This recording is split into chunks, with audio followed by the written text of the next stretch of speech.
Gautam Shah, founder of Goldilocks Global Research, on the show. Gautam, thanks so much for joining in. Really appreciate your time. And put this into perspective, Gautam, because this is not what's happening to India, to emerging markets, or to certain sector of markets. The oil rush and the risk off due to geopolitics will impact everything. How do you see charts? What is the most important chart to look at right now? Good morning, Neeraj. The market does not like uncertainty. And when it gets it, first thing it does, it falls and then it thinks. I think that happened in the COVID period as well. And I think the foundation to what has happened today was laid in the last 6 months with India's underperformance versus the rest of the world. And it's not just oil price spike that we have seen today. I think the rupee at a lifetime low, FIS selling, India's economy, AI disruption. I think there are just too many issues that we've dealt with in the last 6 to 9 months. And until a week back, actually, global markets were doing all well. But I think the key problem right now are two. I think number one, the fall in the bank nifty. This was the last man standing sector till last week. I think it was trading at levels of 60,000, 60,100. So the fall in bank nifty has clearly impacted the market. And obviously this oil spike. In fact, we put out a report a couple of weeks back of a possible rise there, but we didn't expect of this proportions. And even now, I think a level of 125 on WTI is entirely possible.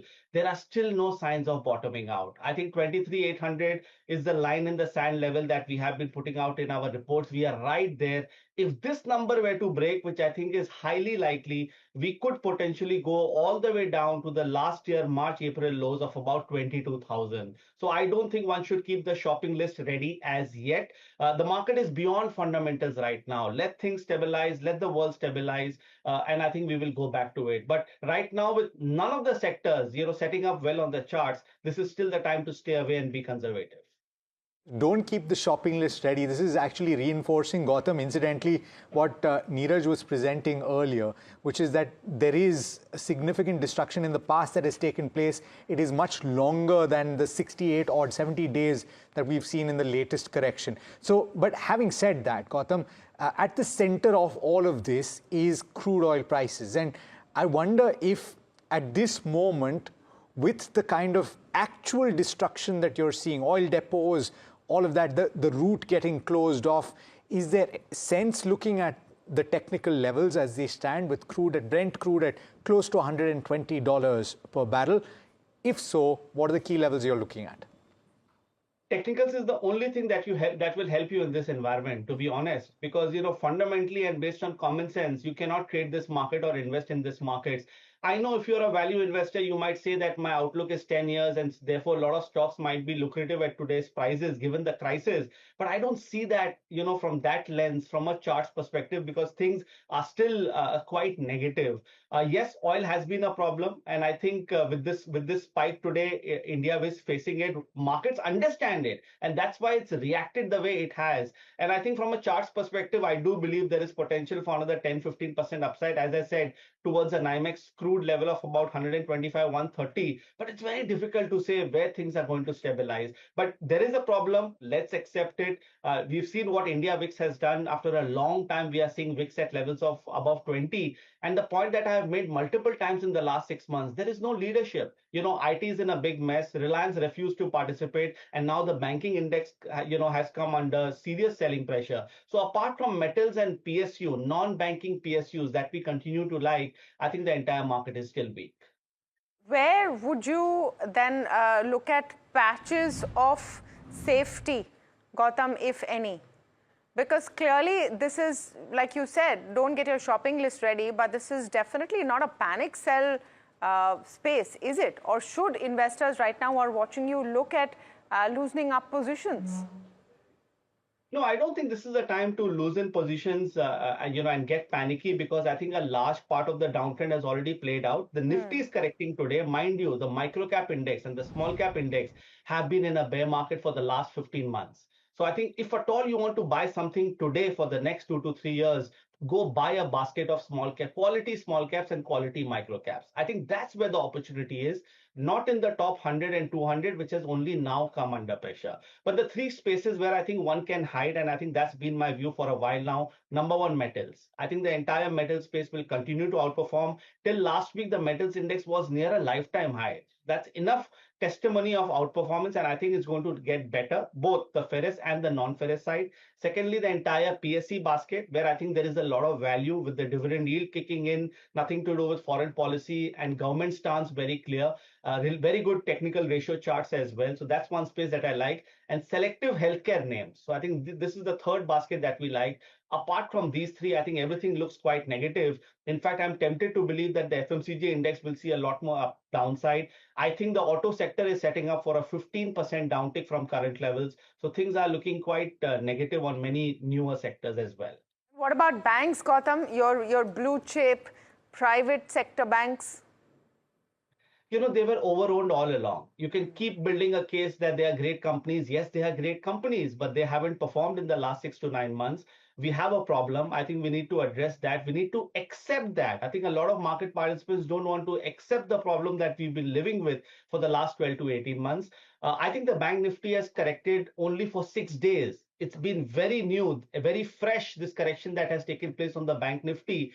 And I think it's going down to levels of 53,500.